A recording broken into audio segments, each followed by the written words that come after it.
Hello everyone, Darren here, and welcome back to the Map Awareness series. We are on episode 28, and we are here with FlyinEgg. FlyinEgg has pretty much been my placeholder, slash actual official submission guy, for some of the Map Awareness videos, because he's a very, very good player, and he does do some phenomenal games where many people can learn some things. He's here on Malinovka.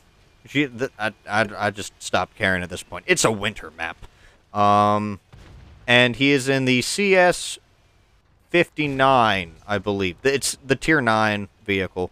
Yeah, I just kind of lost count of which one's which. I think the CS 63 is tier 10. But as you can see right now, he's not off to a good start. He just kind of had absolutely horrible luck, probably thanks to him not only being spotted, but also the light tanks and all the shenanigans around him. So it's obviously not that good. So will this actually be worth anything? We'll have to wait and see.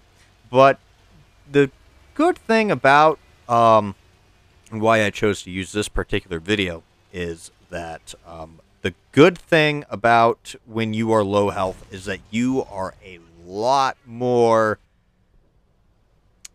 considerate of your situation, and you make more tactical and strategic decisions based on the fact that you can no longer trade.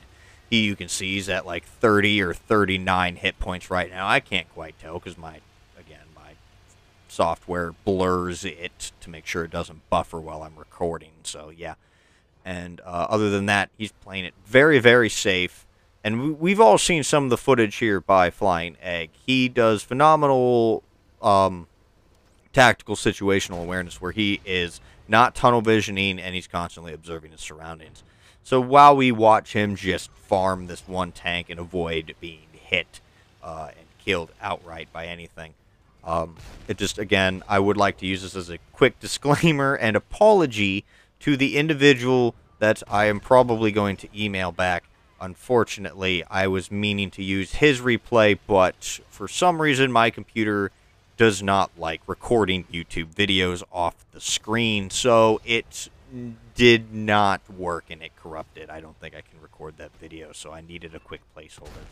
But as you can see, he's staying right where he is, which in most cases, if you get hit, you're not going to stay where you just got, just barraged by artillery. There is two of them on the enemy team, mind you. One of them is part of a platoon, and he's hanging around with the tank right next to him.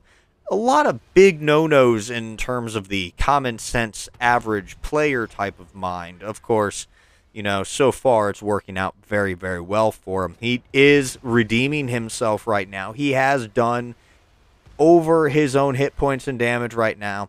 And again, like I said, I mean, this type of situation where you are a one-shot, most of the time will cause you to be very cautious with your decisions. You're not going to make any rash, sudden movements in just a blind desire to try and get a massive amount of spot assist. You're going to be a lot more conservative and cautious with your decisions of like, if I shoot this tank, will I be able to get away? If I shoot this tank, will I get spotted? If I shoot this tank, the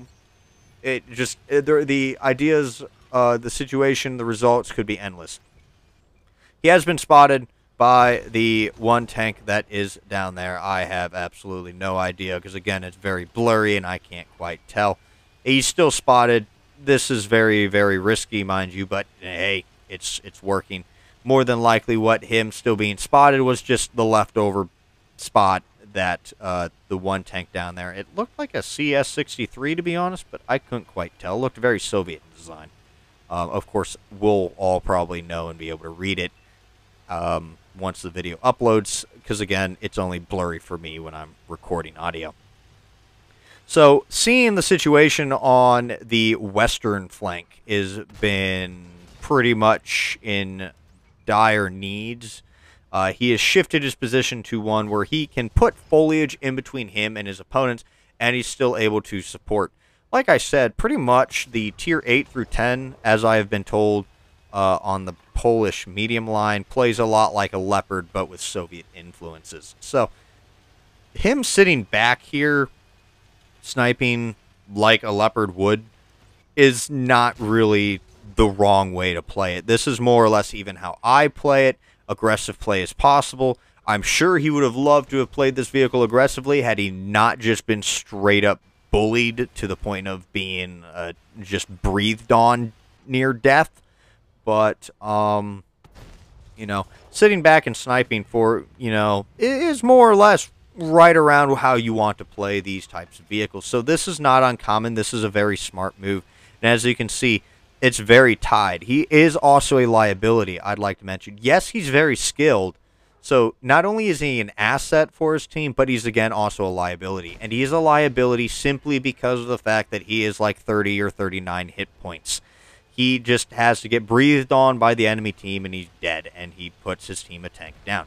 Currently, or never mind now, seeing as it's now 5-5, but so basically he is needing to be very cautious. I cannot stress this enough. When you're in this one-shot situation, you need to seriously, at that point, regardless of what you are, in this type of close game, you really, unless absolutely necessary, need to fall back to the next line and begin playing a support vehicle. And that's something not a whole lot of players tend to fully understand. A lot of players tend to just look at your role, not see your current situation, and just assume that, oh, you're a heavy tank. You shouldn't be sitting back here. You should be up front brawling. Forget the fact that you're 2 hit points. You should be up there brawling. Or, hey, you're a light tank that is now one-shot. Instead of playing the medium role, you should be scouting. Why aren't you scouting?